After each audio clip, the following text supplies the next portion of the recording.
জয় যিশু, praise the Lord. আমরা আরেকটি বার সুন্দর সকালের নতুন ভিডিও নিয়ে চলে এলাম। আর এই ভিডিওতে আমরা আজকের বাক্য নিয়ে আলোচনা করব, যে বাক্য সকল প্রভু আমাদেরকে আজকে দান করছে। তো বিশ্বাসী সন্তানরা, ভিডিওটি খুবই গুরুত্বপূর্ণ। সবাই প্রথম থেকে শেষ অবধি দেখবেন। আর এই বাক্য দ্বারা প্রভু আপনাদেরকে প্রত্যেকদিন আশীর্বাদ করছে, আমরা বিশ্বাস করি। আর আজকেও করবে, আমরাও বিশ্বাস করি। তো আসুন বিশ্বাসী সন্তানরা, আমরা সবাই প্রভুর কাছে নম্র হই আর বিনতি ভরে প্রভুর কাছে আগে একটি ছোট্ট প্রার্থনা করি, আর তারপরে আমরা বাক্যে আসছি। আমাদের ইউটিউব চ্যানেলে যে সমস্ত নতুন বিশ্বাসী সন্তানরা ভিডিও দেখছেন, অবশ্যই আমাদের চ্যানেলটিকে সাবস্ক্রাইব করে পাশে থাকবেন। আর ভিডিওটি অবশ্যই শেয়ার করবেন, যাতে সবাই ঈশ্বরের আশীর্বাদ অনুগ্রহ পায়। আর পুরানো বিশ্বাসী সন্তানরা অবশ্যই আপনারা লাইক কমেন্ট শেয়ার করছেন, আমরা বিশ্বাস করি।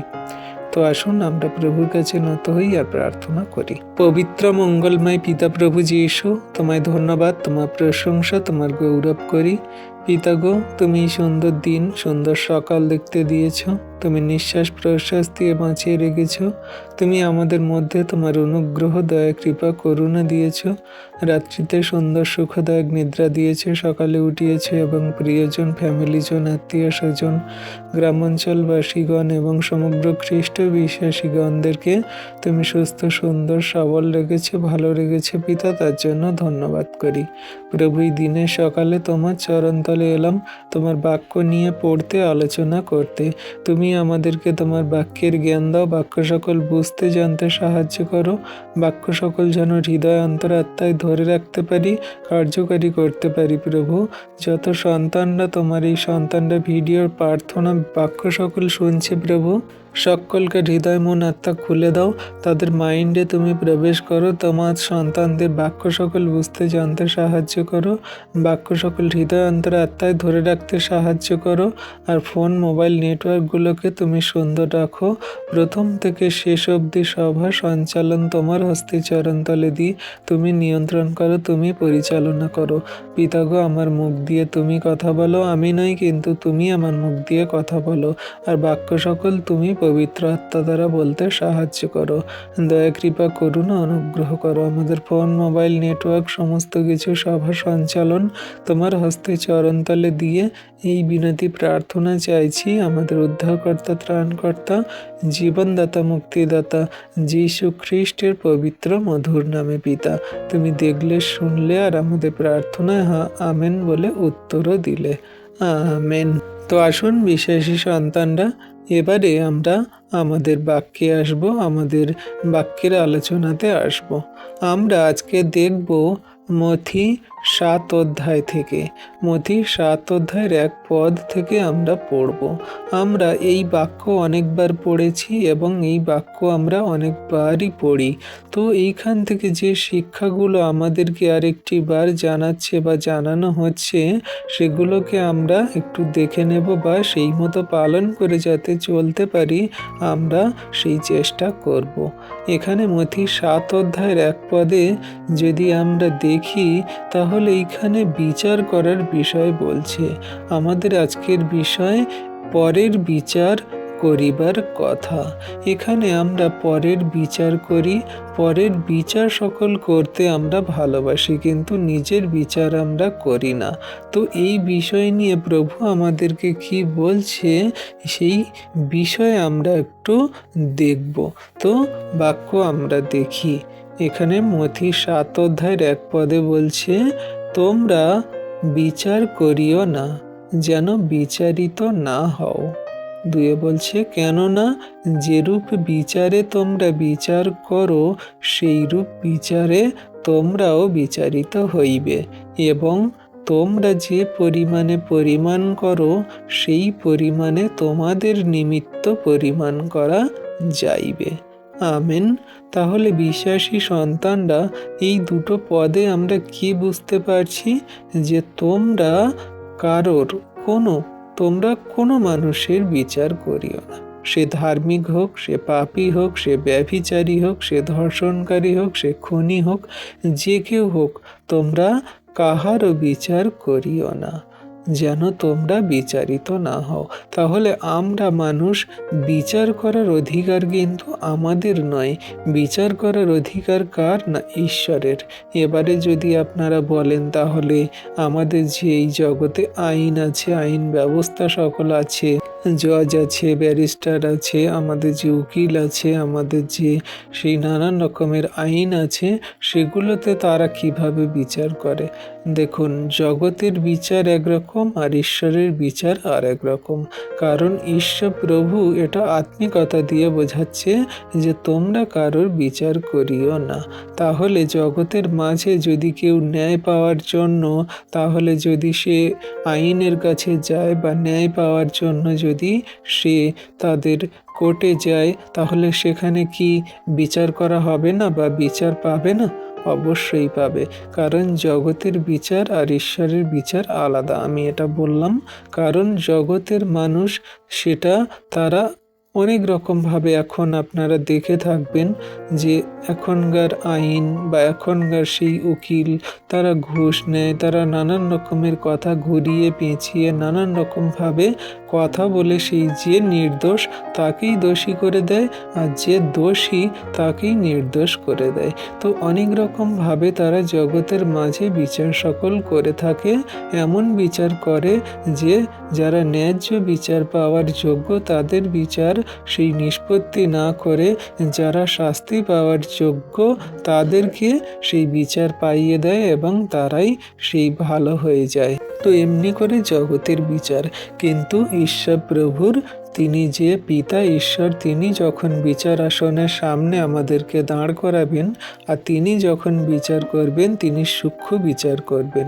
তিনি কোনো ঘুষ নেন না, তিনি ধনী গরিব দেখেন না, তিনি সেই পাপী এবং ধার্মিকদেরকে দেখেন না। যার বিচার করার, যার পাপী সে তাকে বিচার করবেন, আর যে ধার্মিক অবশ্যই তাকে ধার্মিকতার বিচারও করবেন। তাহলে ঈশ্বর প্রভু নিরপেক্ষ, তিনি বিচার করেন। তার কাছে কোনো কিছু সেই উঁচু নিচু নয়, সবাই সমান। নারী পুরুষ, আবাল বৃদ্ধা বনিতা, ছোট বড়, ধনী গরিব এবং সবাই সমান প্রভুর কাছে। তাহলে তিনি সেইভাবেই বিচার করবেন। তাহলে আমরা জগতের মানুষ, আমরা কি করব না? আমরা কারোর বিচার করব না। সে যেমন ধরনের মানুষ হোক, যেমনই ক্যাটাগরির মানুষ হোক না কেন, আমরা কারোর বিচার করব না। কারণ আমাদের বিচার করার দায়িত্ব সেই সদাপ্রভু ঈশ্বর পিতা এবং সেই প্রভু যীশুর। তিনি যে সমস্ত বিচার ভার নিয়েছেন, তিনি সেই বিচার করবেন। তাহলে তার উপরে আমাদের সমস্ত বিচার ভার ফেলে দেব।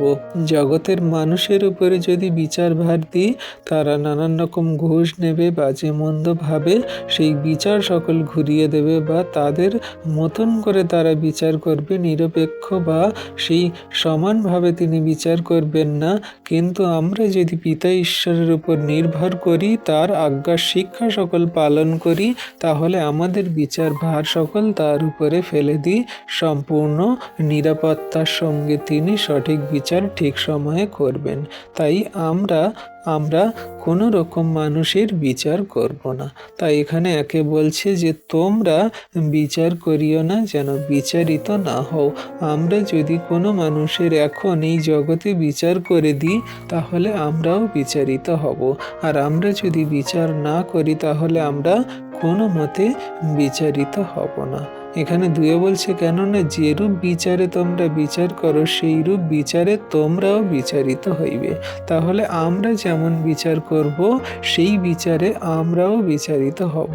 কারণ ঈশ্বর প্রভু আমাদের মন, হৃদয়, আত্মা, আমাদের মনের গভীরতা দেখে। তো আমরা যেমন বিচার করব মানুষের, আমাদের পিতা ও ঈশ্বর প্রভু আমাদের সেই রকম বিচারের ধরন রেখেই আমাদের বিচার করবে। তাই আমরা সাবধান হয়ে যাই, আমরা যেন কোনো মানুষের বিচার না করি, বিচার আসনের কাঠগড়ায় দাঁড় না করাই। তো আমরা যদি একটা ছোট্ট গল্প সহকারে দেখি বা বোঝার চেষ্টা করি স্টোরি হিসাবে, তাহলে আপনাদের বুঝতে সহজ হবে বা আপনারা খুব ভালোভাবে বুঝতে পারবেন। তো এইখানে একটি গ্রামে প্রতিবেশী ছিল। তারা দুই প্রতিবেশী, তো একটি গ্রামে তারা থাকতো। তারা একটা গ্রামের মধ্যেই দুজনে চলাচল করত, প্রত্যেক দিন মুখ দেখা দেখি হতো। তো একজনের নাম হলো রহিম আর একজনের নাম করিম। তো আমি যদি নাম না দিয়ে বলি তাহলে আপনাদের বুঝতে অসুবিধা হবে। তো এই রহিম আর করিম তারা এক গাঁয়েরই লোক, এক গ্রামেতেই তারা বেড়ে উঠেছে বা বড় হয়েছে, তারা বসবাস করে। একদিন রহিম ছিল খুব ধার্মিক মানুষ। সে নিয়মিত প্রার্থনা করত, উপাসনালয়ে যেত, সে প্রভুর ধর্মগ্রন্থ পাঠ করত। সে ধার্মিক মানুষ ছিল, সে সেই রকমভাবেই জীবনযাপন করত। কিন্তু তার একটা বদ অভ্যাস ছিল, সে মানুষের খুব তাড়াতাড়ি বিচার করত। কোনো মানুষকে সামনে থেকে দেখলে সে তার বিচার করে দিত, তার সেই সামনে থেকে দেখে অনেক রকমের কথা বলে দিত। কিন্তু সে ধার্মিক হওয়াতে সে এই রকমভাবেই আচরণ সকল রাখত। আর যে করিম ছিল, সেই করিম ব্যক্তিটি কেমন ছিল, সে একটু আলাদা রকমের। সে মাঝে মাঝে ভুল করত, জীবনে লড়াই করছিল, আর্থিক সমস্যায় পড়ছিল, কিন্তু সে ঈশ্বরের ধন্যবাদ দিচ্ছিল, সে পাপ ক্ষমা চাইছিল, সে প্রভুর কাছে কাঁদছিল, বুকে করাঘাত করছিল। আর সে নম্রভাবেই, সে সম্পূর্ণ সত্যের সঙ্গে সে জীবনযাপন করছিল। সে তার দিন আনা দিন খাওয়া হয়, সে কষ্টে থাকে ঠিক আছে, কিন্তু সে সত্যের সঙ্গে, পবিত্রতার সঙ্গে নম্রভাবে সে জীবনযাপন করছিল। আর সেই করিম একদিন সে ঋণ শোধ করতে না পেরে গ্রামে বদনামের শিকার হলো। আর তখন সেই তার পাশ দিয়ে বা সেইখান দিয়ে রহিম যাচ্ছিল, যে রহিম কিনা সেই ধার্মিক ছিল, সে উপাসনালয়ে যেত, ধর্মগ্রন্থ পাঠ করত। তার একটা বদ অভ্যাস ছিল কি, যে সে বিচার করত খুব তাড়াতাড়ি। তো সেই রহিম যখন যাচ্ছিল আর দেখলো যে সেই করিম সে একটা সমস্যায় পড়ে সে মানুষের সামনে বদনামের শিকার হচ্ছে, তখন সেই রহিম তার বদ অভ্যাসটা উগরে দিল। সে কি করলো না, সে লোককে দেখে দেখে বলতে লাগলো, দেখো এই ব্যক্তি, এই যে রহিম, এই যে করিম আছে, এ কি করে না, এ অলস, কোনো কাজ করে না, এ কোনো রকমভাবে পরিশ্রম করে না, তাই এই লোনের দায়ে বা এই টাকা পয়সার জন্য আজকে লোকের কাছে কথা শুনছে, নানান রকমভাবে তাকে বাজে মন্দ কথা বলছে, এ বিশ্বাসের যোগ্য নয়, এ অবিশ্বাস, এ নানান রকমভাবে সে জীবনযাপন করে, ইয়ে হচ্ছে কি অবিশ্বাস, এ বিশ্বাসঘাতক, এমনি করে তাকে বলছে। সেই রহিম সেই করিমকে বলছে, তাকে দেখিয়ে দেখিয়ে লোককে বলছে যে এই ঈশ্বরের আশীর্বাদে চলে না, এর মধ্যে ঈশ্বরের আশীর্বাদ নেই, এ কোনো বাইবেল পড়ে না বা এ কোনো ধর্মগ্রন্থ পড়ে না, এ কোনো রকম সেই উপাসনালয়ে যায় না, এই রকম বলে তার নামে অনেক অনেক বিচার করতে লাগলো, অনেক রকমের মন্দ কথা বলতে লাগলো। আর গ্রামের মানুষজন সেই রহিমের কথাতেই বিশ্বাস করে তারাও মাথা নাড়তে লাগলো, তারাও তার সেই কথাতে সায় দিতে লাগলো। আর করিম কি করলো, সে শুধু চোখের জলে নত হয়ে সেই সমস্ত মানুষের বাজে মন্দ কথা সকল শুনছে, তাদের সেই বিচার করা মানুষের কথা সকল সে চুপচাপ দাঁড়িয়ে শুনছে, বদনামগুলো সে সহ্য করছে, সে শুধু কেঁদেই চলেছে। তো এইরকমভাবেই অনেক দিন চলে গেল। একদিন যখন সেই রহিম সে ঘুমাচ্ছিল, আর ঘুমাতে ঘুমাতে সে স্বপ্নে দেখল সে একটি বিশাল আদালতে দাঁড়িয়ে আছে, আর সামনে একজন বিচারক, আর বিচারকের হাতে একটি দাঁড়িপাল্লা। তখন সে ঘুমের মধ্যে দেখে সে চমকে উঠল। আর সেই বিচারক বলল, এই যে দাঁড়িপাল্লা তুমি দেখছো, এটাই তুমি নিজেই বানিয়েছো। তখন রহিম অবাক হয়ে বলল যে এটা আমি কি করে বানিয়েছি? তখন প্রভু তাকে বলছে যে তুমি যে সেই বিচার করছিলে, বিচারক, তুমি সেই বিচারে যে সমস্ত কার্য করেছিলে, তুমি এই দাঁড়িপাল্লাটাকে তৈরি করে এমনভাবেই তুমি বিচার করার জন্য তুমি এই সমস্ত করছিলে।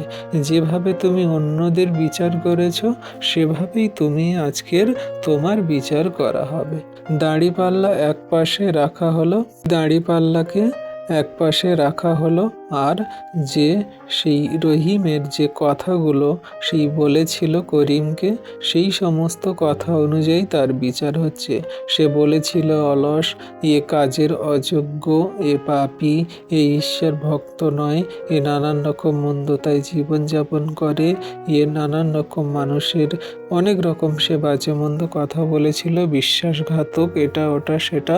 তো এই সমস্ত যে বিচারকজনক কথা বলেছিল, সেই রহিমের কথাগুলো দাঁড়িপাল্লার এক পাশে রাখা হলো, আর অন্য পাশে রাখা হলো সেই রহিমের যে নিজের জীবন, তার সেই গোপন অহংকার, তার যে ক্ষমাহীন মন এবং তার যে গোপন পাপ সকল, সে মানুষকে দয়া করে না, তার হৃদয়ে কোনো রকম প্রেম নেই, সে নানান রকমভাবে সেই রুগ্র মেজাজে জীবনযাপন করে, সেই সমস্ত কিছু আরেকটা জায়গায় রাখা হলো, আরেকটা দাঁড়িপাল্লাতে। তো এইরকমভাবে দাঁড়িপাল্লাতে যখন এপারে ওপারে করে রাখা হলো তার সমস্ত কথাগুলো, তখন যেদিকে তার সেই অহংকার, তার সেই ক্ষমাহীন মন, তার গোপন পাপ সকল, তার মনের হৃদয়ে দয়া নেই, এই সমস্ত পাল্লার দিকটা ভারী হয়ে গেল। তখন সেই রহিম কাঁপতে কাঁপতে বলল, প্রভু আমাকে দয়া করুন, আমাকে কৃপা করুন। কিন্তু প্রভু কি বলছে? প্রভুর সেই বাক্য মতি 7 অধ্যায়ের 1-2 পদে বলছে যে তোমরা বিচার করিও না যেন বিচারিত না হও, কেননা যেরূপ বিচারে তোমরা বিচার করো সেই রূপ বিচারে তোমরাও বিচারিত হইবে। আর তখন সেই রহিমের ঘুম ভেঙে গেল, সে আচমকায় চমকে উঠল, সে আঁতকে উঠল, সে ভয় পেয়ে গেল। সে কি স্বপ্ন দেখল, যে স্বপ্নতে তার এই বাক্য সকল বলছে, এই বাক্যতে তাকে বোঝাচ্ছে।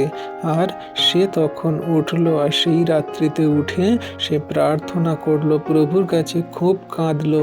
সে মন পরিবর্তনের জন্য সে ডুবরে ডুবরে কাঁদতে লাগলো, অনেক চোখের জল ঝরালো। সারা রাত ধরে সে সেই প্রার্থনাতে লীন হয়ে থাকলো। বলল, প্রভু আমি পাপী, আমি জঘন্য, আমি বুঝিনি যে এইরকমভাবে মানুষের বিচার করলে আমার বিচার হবে, এইরকমভাবে আমার শেষের দিনে অবস্থা হবে। আমি বুঝতে পারিনি, আমার ভুল হয়ে গেছে, আমি অনুতপ্ত, আমার ক্ষমা করো।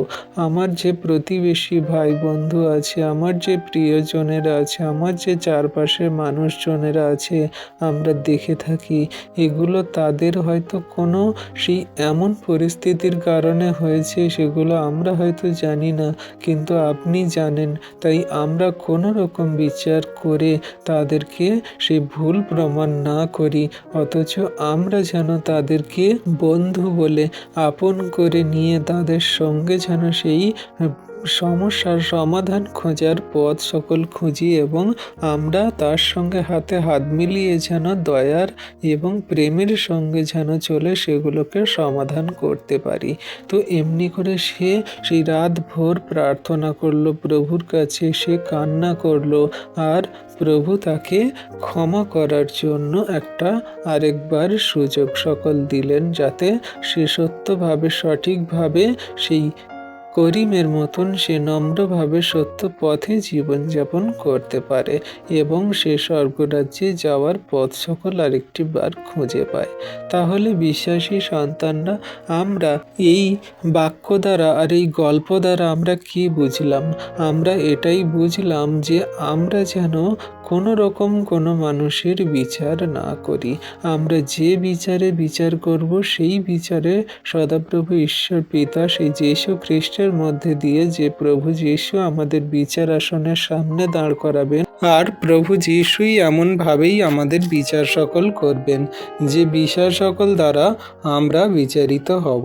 তাই বিশ্বাসী সন্তানরা, আপনাদের কাছে অনুরোধ, আপনারা কোনো মতে মানুষের বিচার করবেন না, কোনো মতে মানুষের আগে সেই ভুলটা ধরবেন না, বা সেই ভুলটাকে নিয়ে আপনারা কোনো রকম সমালোচনা করবেন না।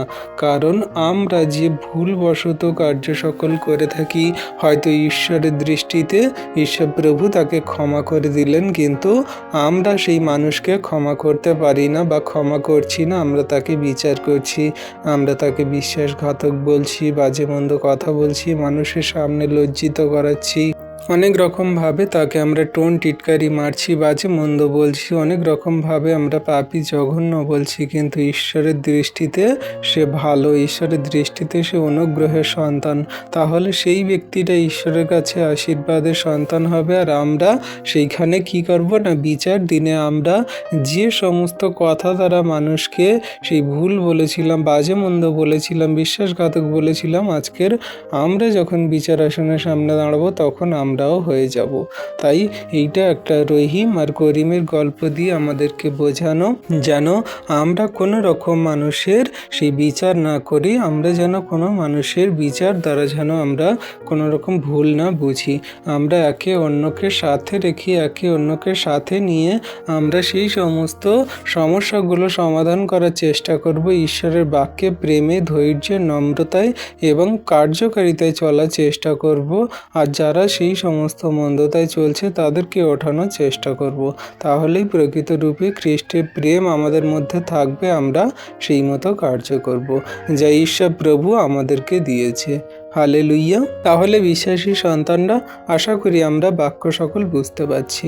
এবারে 3 পদে কি বলছে? মথি 7 অধ্যায় 3 পদে বলছে, আর তোমার ভ্রাতার চক্ষে যে কুটা আছে তাহাই কেন দেখিতেছ, কিন্তু তোমার নিজের চোখে যে কড়িকাঠ আছে তাহা কেন ভাবিয়া দেখিতেছ না। হালেলুইয়া।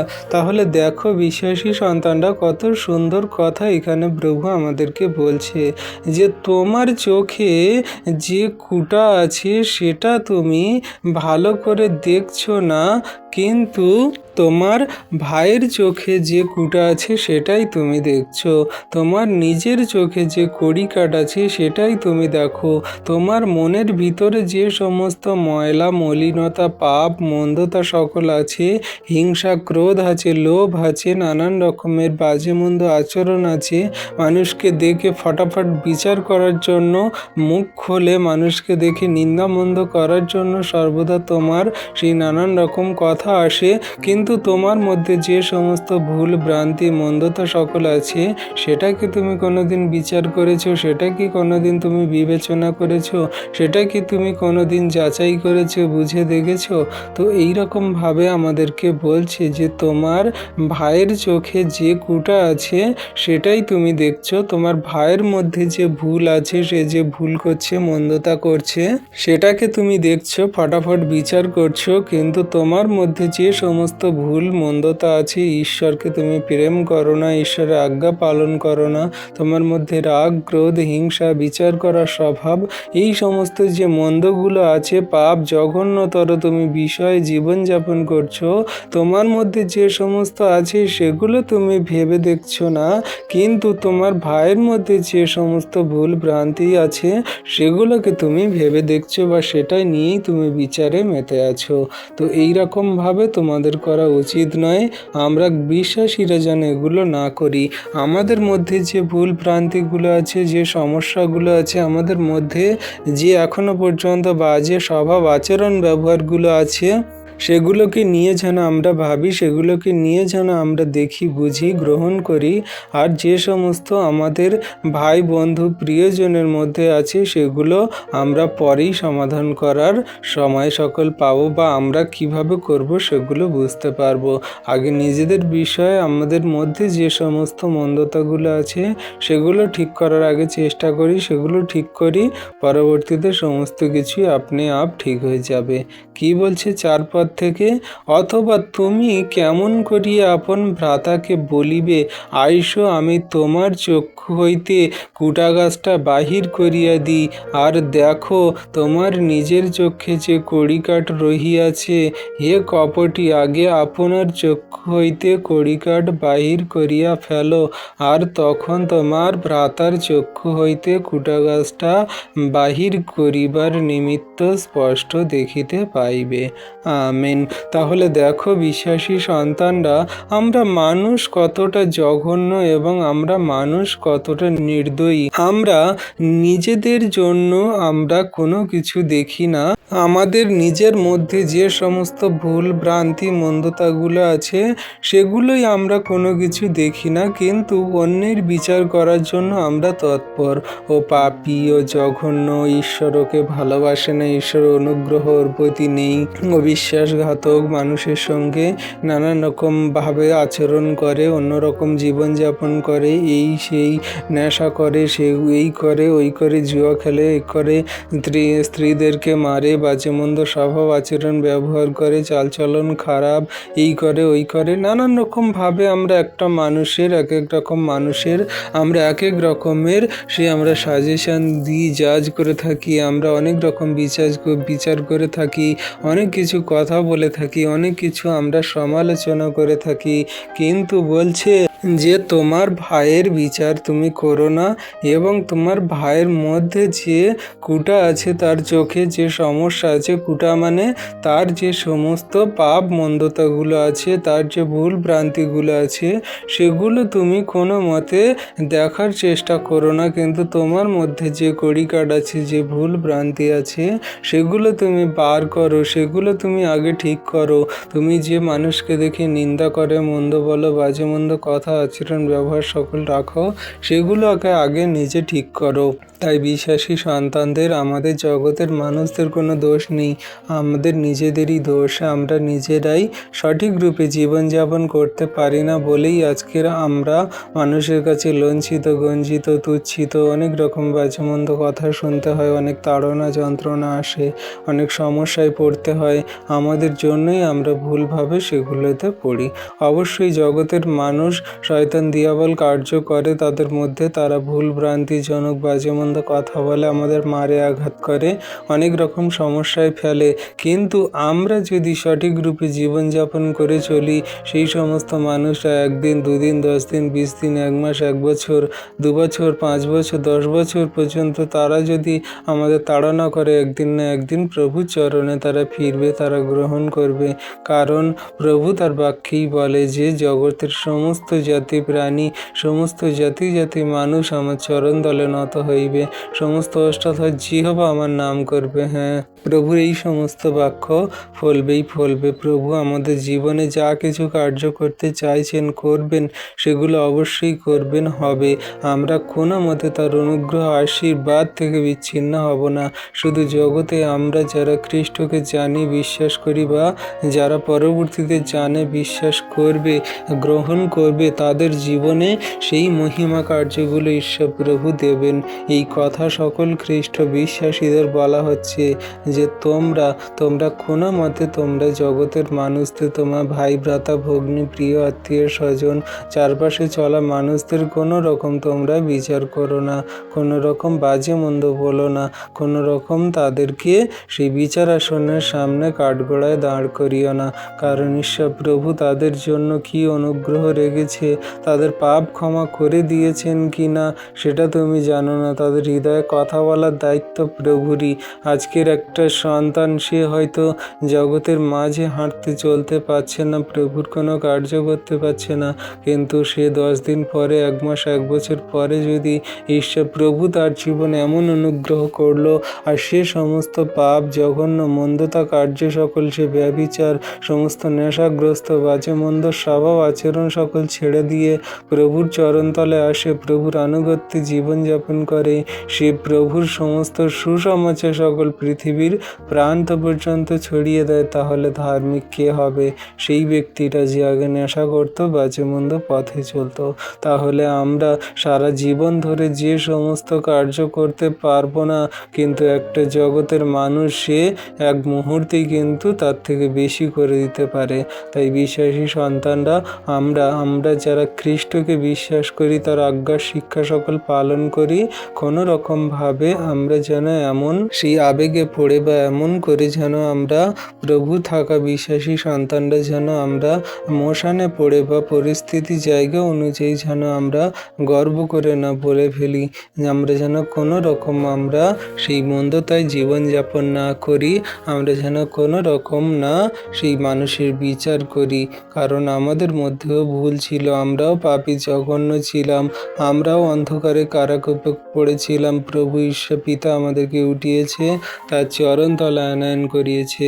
তাই আমরা যদি তার আজ্ঞার শিক্ষা সকল সঠিক রূপে কার্যকারী পালন করে চলি বা চলতে চাই, তাহলে কোনো মতে কিন্তু আমরা কোনো মানুষকে দেখে সমালোচনা করব না, বাজে মন্দ কথা বলবো না। তাই এখানে আমাদের স্পষ্ট রূপেই জানিয়ে দিচ্ছে যে তোমার ভাইয়ের যে পাপ মন্দতাগুলো আছে সেগুলো তুমি দেখছো, কিন্তু তোমার নিজের পাপ মন্দতাগুলো তুমি দেখছো না।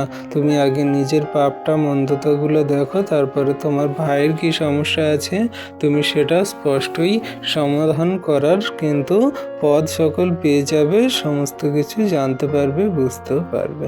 তাহলে বিশ্বাসী সন্তানটা আগে নিজের পাপ ভুল অন্যায়ের বিষয়ে ভাবনা চিন্তা করুন, কিভাবে আপনি উদ্ধার পরিত্রাণ পাবেন।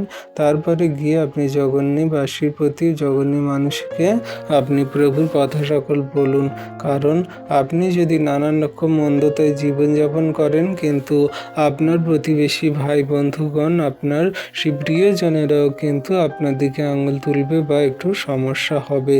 তাই আমাদের নিজেদের আগে ঠিক হতে হবে। Amen, hallelujah. আশা করি বিশ্বাসী সন্তানরা কত সুন্দর রূপে আমরা বাক্য সকল বুঝতে পেরেছি, আমরা বিশ্বাস করি। এবারে আমরা একটা গুরুত্বপূর্ণ বাক্য দেখব। এই বাক্যতে প্রভু এমন কেন কথা বলতে গেল, এমন কেন কথা তার বলা দরকার ছিল।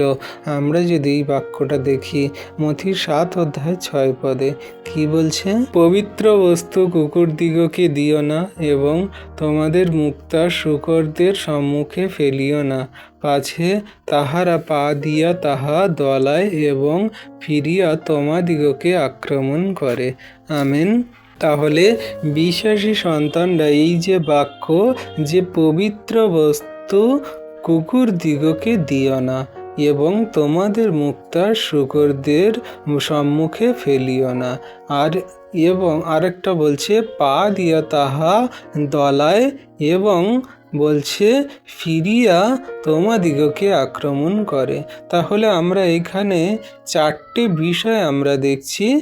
তো এই 4টে বিষয় কি কি আমরা যদি একটু ভালো করে দেখি বা আলোচনা করি। 1, কি পবিত্র বস্তু কুকুরদের দিও না। 2 হলো মুক্তা শূকরদের সম্মুখে ফেলো না।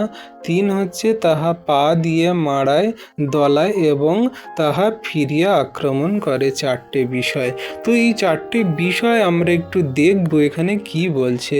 আমরা প্রথমে দেখব এই যে বাক্যটা প্রভু যীশু বলেছেন যে পবিত্র বস্তু কুকুরদের দিও না, যেন তারা সেই নষ্ট না করে। তো এই যে কুকুর বলে সম্বোধন করেছে, শূকর বলে সম্বোধন করেছে, এটা কি মানুষকে অপমান করার কথা বলেছেন? অনেকে প্রশ্ন করে যে দেখো, তোমাদের প্রভু যীশু তো কোনো রকম বাজে মন্দ কথা বলেনি, কোনো হিংসা ক্রোধ করেনি, তাহলে দেখো এখানে কি বলছে, যে কুকুর বলছে, এখানে শূকর বলছে, কত রকমভাবে ভৎসনা করছে, বাজে মন্দ কথা বলছে। দেখো দেখো দেখো, বাইবেলে নাকি গালাগালি দেয় না, বাজে মন্দ কথা বলে না। দেখো এটা কি হচ্ছে। তো আমরা এইসব বিষয় নিয়ে মানুষকে বোঝানোর জন্য, বলার জন্য, বা আপনাদের কাছে এই বাক্যের সঠিক নিগূঢ় তত্ত্ব সকল জানানোর জন্য একটু স্পষ্ট করব। বলছে কি, এটা কি মানুষকে অপমান করার কথা এই যে বাক্য বলেছে কুকুর এবং শূকর? আমরা যদি উত্তর দেখি না, একেবারেই না, কোনো মতে প্রভু যীশু শূকর বা কুকুরকে কোনো রকম বাজে মন্দ এটা কথাই নয়। তখনকার দিনের ইসরায়েলীয়দের যীশু এখানে কোনো মানুষকে যে কুকুর বা শূকর বলে গালি দিচ্ছেন এটা না, এটা রূপক ভাষা। তার কুকুরের যে স্বভাব বা শূকরের যে স্বভাব, সেই স্বভাবনীয় মানুষদের কিছু আচরণ ব্যবহার আছে, সেই রূপক ভাষা তিনি ব্যবহার করছেন। যেমন তিনি আগেও বহুবার ব্যবহার করেছেন, অনেক জায়গায় অনেক কিছু কথা বলেছে, কপটিরা বলেছে, সেখানে অনেক রকম কথা তিনি উল্লেখ করেছে, কিন্তু এগুলো সেই রকমভাবে তাদেরকে গালাগালির কথা বলছে না বা তাকে বাজের এমন কিছু কথা বলছে না যে তাদের অপমান বোধে বা পাপের কথা হয়। তিনি সেই সমস্ত রূপক কথা দ্বারা যে কুকুর স্বভাবনীয়, শূকর স্বভাবনীয়, সেই আচরণীয় কথা সকল মানুষদের উদাহরণ দ্বারা তুলে ধরছে। অবশ্যই তিনি তাদের ভর্ৎসনা করছেন, অবশ্যই তিনি তাদের কিন্তু তিরস্কার করছে যে তারা বাজে মন্দ, তাদেরকে এই সমস্ত আচরণ ব্যবহারে চলা ঠিক নয়। তারা মানুষ, তাদেরকে ঈশ্বর প্রভু তাদের সাদৃশ্যে গড়েছে, কিন্তু তারা এমন আচরণ ব্যবহার সকল রাখছে যে কুকুর শূকরের থেকেও বেশি তারা মন্দতায় জীবনযাপন করছে। তো এইখানে রূপক কথা দ্বারা কুকুর এবং শূকরের উদাহরণ সকল জানাচ্ছে। এখানে বোঝানো হচ্ছে যারা ঈশ্বরের সত্যকে ইচ্ছাকৃতভাবে তুচ্ছ করে তাদের কুকুর বলা হচ্ছে, যারা আলো পেয়েও অন্ধকার বেছে নেয় তাদের শূকর বলা হচ্ছে, যারা পবিত্র বিষয়কে নিয়ে উপহাস ও আক্রমণ করে তাদেরকে কি বলা হচ্ছে, যে আক্রমণী। তাদের কাছে কোনো রকমভাবে সেই সত্যকে বা সেই মুক্তকে দিও না, তারা ফিরে এসে তোমাদের আক্রমণ করবে। তো এমনি করে প্রভু আমাদেরকে বলছে, বাক্য দ্বারা বোঝাচ্ছে। 2 নম্বর বিষয় আমরা দেখব, পবিত্র বস্তু বলতে কি বোঝানো হয়েছে। পবিত্র বস্তু বলতে এখানে বোঝাচ্ছে ঈশ্বরের গভীর সত্য, রাজ্যের রহস্য, আত্মিক শিক্ষা, অনুগ্রহ ও বাক্যের মূল্যবান শিক্ষা, যা আমাদের কাছে বিশ্বাসী সন্তানদের কাছে অতি পবিত্র। এই পবিত্র বস্তুকে কোনো মতে সেই কুকুর বা শূকরদের কাছে দেওয়া ঠিক নয়। মানে সেই স্বভাবনীয় মানুষ যারা কুকুরের মতন আচরণ ব্যবহার করে, যারা শূকরের মতন আচরণ ব্যবহার করে, সেই ঈশ্বরের গভীর সত্যকে, সেই পবিত্র বস্তুকে, রাজ্যের রহস্য যে সত্য সকল, পবিত্র সকল, সেই মন্দ মানুষদের কাছে যে আত্মিক শিক্ষা সকল, পবিত্র সকল, অনুগ্রহ বাক্যের মূল্যবান শিক্ষা সকল, কোনো রকমভাবেই পবিত্র বস্তুগুলোকে সেই জগতের সেই সমস্ত মন্দ মানুষকে দেয়া ঠিক নয়, যারা কুকুরের মতন, যারা সেই শূকরের মতন আচরণ ব্যবহার করে। হালেলুইয়া। তাহলে বিশ্বাসী সন্তানরা কত সুন্দর রূপে প্রভু যীশু আমাদের বাক্য দ্বারা জানাচ্ছে। বলছে সব সত্য সবার জন্য একসাথে দেওয়া যায় না বা দেওয়া উচিত নয়, কারণ গ্রহণের প্রস্তুতি সবার সমান থাকে না। তো আপনি যদি কোনো মানুষের কাছে স্বর্গের নিগূঢ় তত্ত্ব সত্য সকল জানান, সে কিন্তু সহজে হুট করে সে গ্রহণ করতে পারবে না, কারণ সে বিধর্মীয় জাতি, সে অন্যান্য সেই বৎসর থেকে সে এসেছে, অন্যান্য সেই ডিনোমিনেশন কার্ড, তার সেই অন্যান্য জন্ম শুরু অন্য জায়গা থেকে, তারা হিন্দু ধর্মে, কেউ মুসলিম ধর্মে, কেউ জৈন ধর্মে, অন্যান্য ধর্মে থেকে তাকে আসা, তার পূর্বপুরুষরা যে সমস্ত কার্য সকল করেছে সেগুলোকে সে ফলো করে আসছে। তো হুট করে তাদের কাছে এই পবিত্র বস্তু, এই যে মুক্তা সকল রাখা যাবে না, তারা কুকুরের মতন শূকরের মতন আচরণ ব্যবহার করবে, তারা তোমাদেরকে আক্রমণ করবে, বাজে মন্দ কথা বলবে। তাই বলছে সব সত্য সবার জন্য একসাথে বলা উচিত নয় বা দেওয়া উচিত নয়, কারণ গ্রহণের প্রস্তুতি সবার সমান থাকে না, সবাই সঠিক রূপে সঙ্গে সঙ্গে গ্রহণ করে না, তাদের সময় লাগে, তাদের জন্য প্রার্থনা লাগে, কিছু গুরুত্বপূর্ণ কিছু বিষয় আছে সেগুলো ফলো করতে হয়। তাই প্রভু আমাদেরকে কুকুর শূকর দিয়ে সেই সমস্ত মুক্তার বিষয় দিয়ে তিনি আমাদেরকে সেই মূল্যায়ন করছেন বা শিক্ষা সকল দিচ্ছেন। এবারে আমরা 3 নম্বরে দেখব মুক্তার অর্থ কি। মুক্তা অত্যন্ত মূল্যবান জিনিস। আত্মিক অর্থে বলতে গেলে সুসমাচারের গভীর সত্য, অনুগ্রহ, ক্ষমা, ক্রুশের অর্থ, ঈশ্বরের রাজ্যের নিগূঢ় তত্ত্ব ও রহস্য। তাহলে বিশ্বাসী সন্তানরা আমরা এই যে মুক্তার কথা বলছি, মুক্তা হলো সুসমাচারের গভীর সত্য যা ঈশ্বর প্রভু দিয়েছেন। আমরা যে ঈশ্বরের কাছ থেকে অনুগ্রহ পেয়েছি, যে ক্ষমা সকল পেয়েছি, ক্রুশের সেই অর্থ জীবনগুলোকে আমাদের মুক্তার সঙ্গে তুলনা করছে, আর ঈশ্বরের রাজ্যের দৃঢ় রহস্য সকল সেগুলো আমাদের কাছে মুক্তা হিসাবে তুলনা করছে। যিশু বলছেন যে যা অমূল্য তা এমন জায়গায় দিও না যেখানে তার কোনো মূল্য নেই। হালেলুইয়া। তাহলে যেখানে প্রভুর সুসমাচার সত্যকে গ্রহণ করে না, ঈশ্বর প্রভুর অনুগ্রহ, ক্ষমা, তারা ক্রুশের কথা সকল গ্রহণ করে না, যারা ঈশ্বরের রাজ্যের নিগূঢ় তত্ত্ব রহস্য সকল শোনে না, বোঝে না, গ্রহণ করে না, সেই মুক্তা কোনো মতে কুকুর এবং শূকরদের কাছে তোমরা ছড়িও না, মানে বলো না। তো তোমরা তাই বলে কি এই যে আমরা সেই সুসমাচার প্রচার করব না বা সুসমাচার সকল জগতের মাঝে জানাবো না? অবশ্যই জানাবো, কিন্তু কিছু কিছু বিষয় আমাদের খেয়াল রাখতে হয়। যেখানে মানুষ সহজেই প্রভুর কথা গ্রহণ করছে না, তাদেরকে জোর করে দেওয়া উচিত নয়। জোর করে খাওয়ালে কি হবে বুঝতে পারছেন তো? আমরা যদি কোনো মানুষ জোর করে খাই তাহলে আমাদের বদ হজম হয়, বমি হয়, পেটে শরীরে অনেক রকমের সমস্যা দেখা দেয়। তো এইরকমভাবে জোর করে খাওয়ানো উচিত নয়, আমাদের সেটাও সাবধান থাকতে হবে, মনে রাখতে হবে।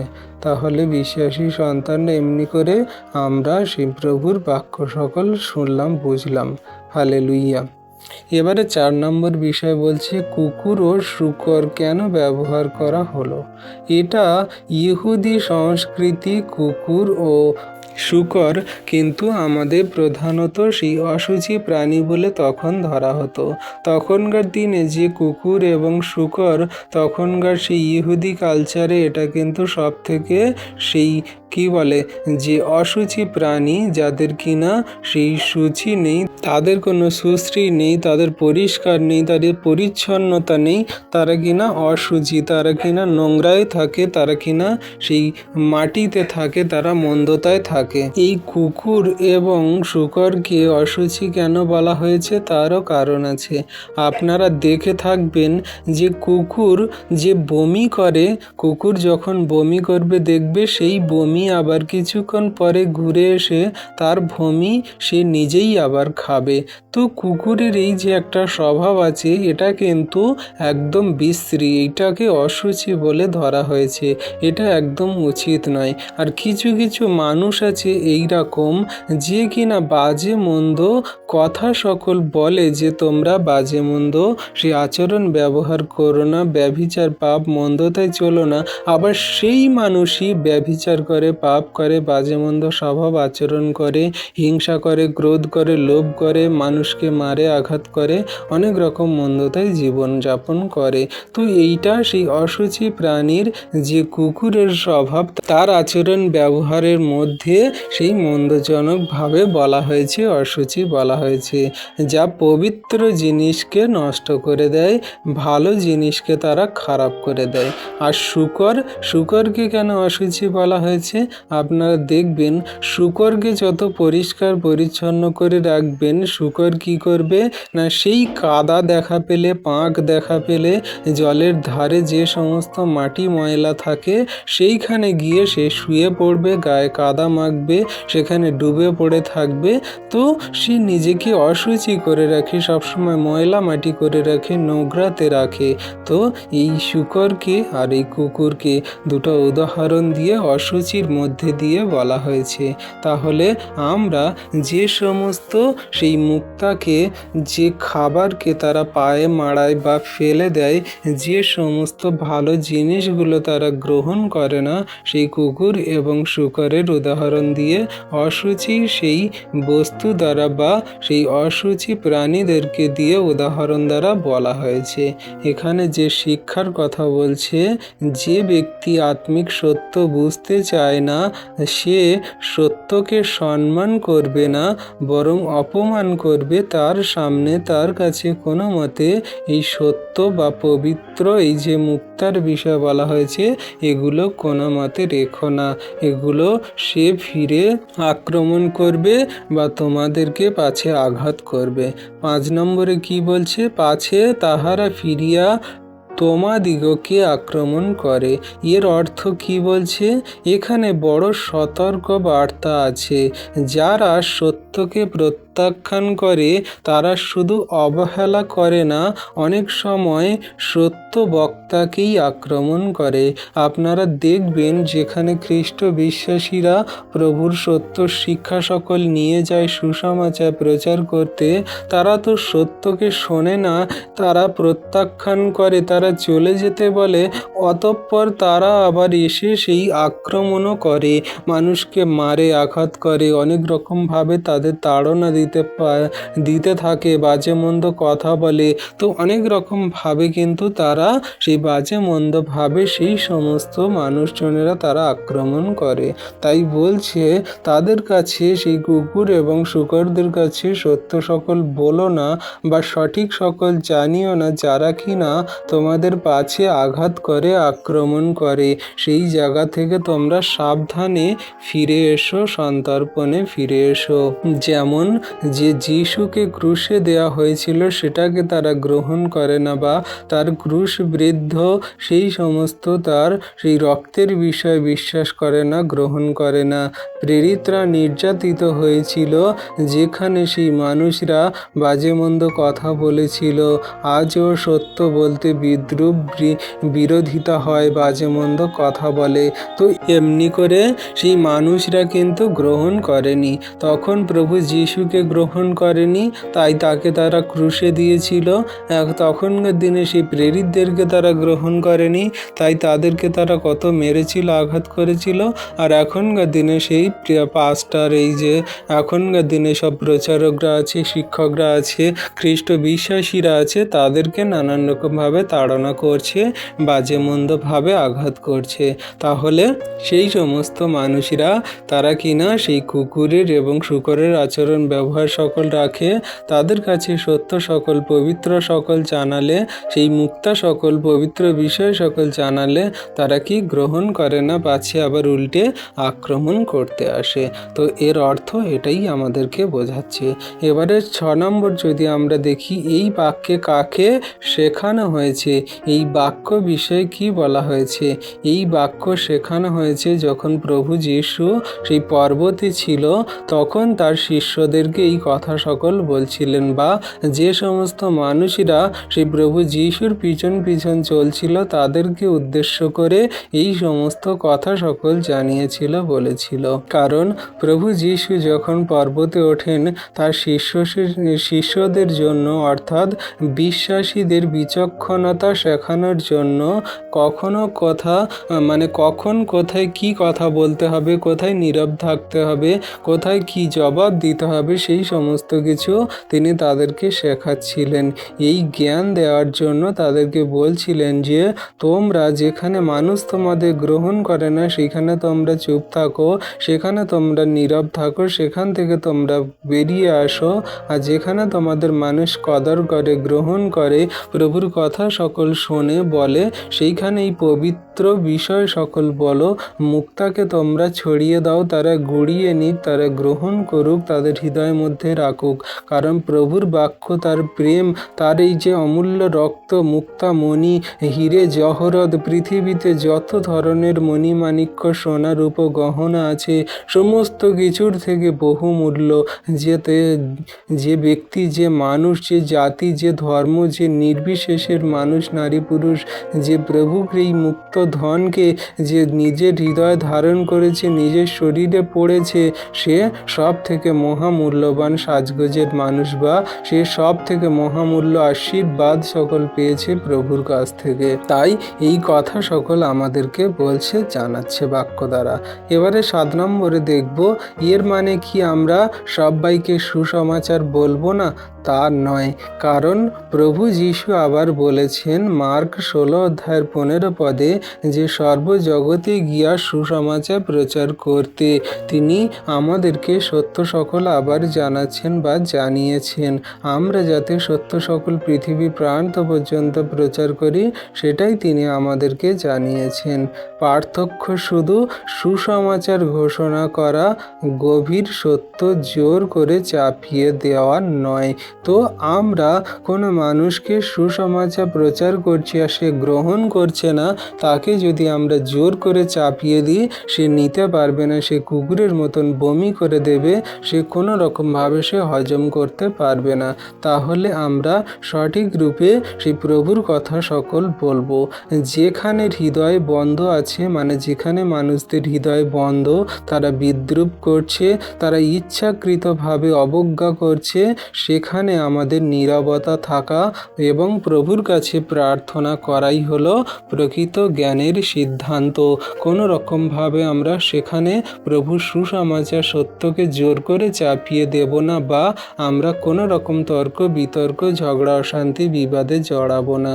আমরা প্রভুর কাছে নতনম্র হয়ে নীরবতার সঙ্গে আমরা প্রার্থনা করব সেই সমস্ত মানুষদের জন্য।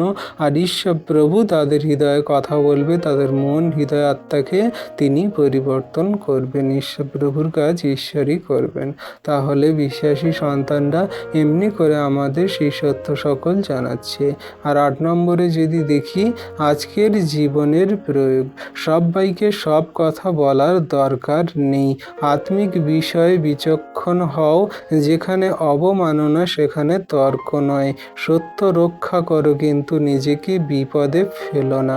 ঈশ্বরের বাক্যকে সস্তা করো না। তো বিশ্বাসী সন্তানরা, আজকের দিনে কিন্তু আমাদের এই সমস্ত কার্য সকল করতে হবে। সার সংক্ষেপে এক লাইনে যদি বলতে হয়, যিশু আমাদের শিখিয়েছেন সত্য দাও, কিন্তু জ্ঞানহীনভাবে নয়। ভালোবাসো সবাইকে, কিন্তু পবিত্র বিষয় অপবিত্র হতে দিও না কোনো মতে। তাহলে বিশ্বাসী সন্তানরা, আমরা বুঝতে পারছি কেমনভাবে এই যে পবিত্র সেই বস্তুর কথা বলা হয়েছে, আর কুকুর আর শূকরদের উদাহরণ দিয়ে মুক্তর সঙ্গে তুলনা করা হচ্ছে। আশা করি আমরা বুঝতে পারছি। তো এমনি করে বিশ্বাসী সন্তানরা যেন আমরা প্রভুর বাক্য সকল সঠিক রূপে নিজেদের জীবনে কার্যকারী করি, আর কোথায় কি কেমনভাবে বলতে হবে প্রভুর কাছে প্রার্থনা করে আমরা সেই মতো আত্মা দ্বারা চালিত হই। পবিত্র আত্মা আমাদের চালিত করবে, কোথায় কি বলতে হবে, কেমনভাবে চলতে হবে তিনি করাবে। ঈশ্বর প্রভু আমাদের সেই বাক্যের মধ্যে দিয়ে জীবনযাপন করাবে। আশা করি বিশ্বাসী সন্তানরা আমরা বাক্য সকল সঠিক রূপে সুন্দর রূপে বুঝতে পেরেছি। তো ঈশ্বর প্রভু আমাদের সকলকে এই সকল বাক্য দ্বারা আশীর্বাদ করুন। আমি কয়েকটি বাক্য বললাম, এতেই হয়ে গেল, এত মিনিট হয়ে গেল। তো এর থেকে আরও বেশি ভিডিও করলে আপনাদের ধৈর্য থাকবে না। আপনারা ভিডিও হাফ দেখবেন না, পুরোটা শুনবেন কি শুনবেন না, তখন আপনাদের কিছুই মাথায় ঢুকবে না। তো যখন আমার ভিডিও কেন, যত আপনারা ভিডিও প্রার্থনা বাক্য সকল দেখেন না কেন, পুরোটাই কমপ্লিট করবেন। সময় নিয়ে দেখুন, প্রথম থেকে শেষ অবধি দেখবেন, এতে আপনাদের ভালো হবে। আপনারা সঠিক রূপে জানতে পারবেন, বুঝতে পারবেন। তো আশা করি এই যে বাক্য দ্বারা প্রভু আমাদেরকে জানালো, শেখালো, আপনারা সঠিক রূপে বুঝতে পেরেছেন, আমি বিশ্বাস করি। তো বিশ্বাসী সন্তান এমনি করে বাক্য সকল সবাই পালন করে চলুন। সুযোগ সময় পেলে প্রভুর কথা সকল জগতের মানুষের কাছে সঠিকভাবে পৌঁছে দিন, আর মানুষ গ্রহণও করবে, প্রভু তাদের হৃদয়ে কথা বলবে। ঈশ্বর প্রভু আপন বাক্যে সকলকে আশীর্বাদ করুন। আমেন। আসুন বিশ্বাসী সন্তানরা, এই যে বাক্য সকল প্রভু আমাদেরকে দান করলো, এই বাক্য সকল যাতে হৃদয় অন্তরাত্মায় ধরে রাখতে পারি, কার্যকারী পালনকারী হতে পারি, প্রভুর কাছে একটা ছোট্ট বিনতি প্রার্থনা করি। পবিত্র মঙ্গলময় পিতা প্রভু যীশু, তোমায় ধন্যবাদ, তোমার প্রশংসা গৌরব করি। পিতাগো, তুমি মহান দয়ালু কৃপাময় ঈশ্বর পিতা, জীবন্ত জাগ্রত প্রভু, তোমার দয়া কৃপা করুণা অনুগ্রহ তোমার সন্তানদের প্রতি আছে। যারা প্রভু তোমার এই ভিডিও প্রার্থনা বাক্য সকল দেখছে শুনছে, সকলকে তুমি ভরপুর আশীর্বাদ করো, দয়া কৃপা করুণা অনুগ্রহ করো। প্রভু, আমরা তো জঘন্য নগণ্য পাপী, আমাদের কোনো যোগ্যতা ছিল না, কিন্তু তুমি আমাদেরকে যোগ্যতর বানিয়ে নিয়েছ। আমরা প্রভু আগেকার বিগত দিনে জগতের মাঝে সেই কুকুরদের মতন, শূকরদের মতন আচরণ ব্যবহার করতাম, মন্দতায় জীবনযাপন করতাম, কিন্তু তুমি আমাদেরকে সূচি ধৌত করে তুমি আমাদের পাপ ক্ষমা দিয়ে তোমার চরণতলে সেই মানুষের মতন মানুষ করে গড়ে নিয়েছ, পাপের ক্ষমা দিয়েছ, আশীর্বাদ করেছ। তুমি জগন্নিবাসীকে দাও এই বাক্যের জ্ঞান দাও। জগতে আরও কত অন্ধকারে কারাকূপে পড়ে থাকা মানুষ, তারা কুকুরের মতন, তারা সেই নানান রকম শূকরের মতন আচরণ ব্যবহার করে, তাদের মনগুলো পরিবর্তন করো, হৃদয় অন্তরাত্মায় কথা বলা আশীর্বাদ করো। যত সন্তানরা এই ভিডিও প্রার্থনা দেখছে, তুমি আশীর্বাদ অনুগ্রহ করছো পিতা, বিশ্বাস করি। সারাদিনের ভার তোমার হস্তে চরণতলে দিই, তুমি আমাদের আশীর্বাদ অনুগ্রহ দয়া কৃপা করুণা করো, আশীর্বাদ করো। এই বিনতি প্রার্থনা যীশু খ্রিস্ট তোমার পবিত্র মধুর নামে চাইলাম। তুমি দেখলে, শুনলে, উত্তরও দিলে। আমেন।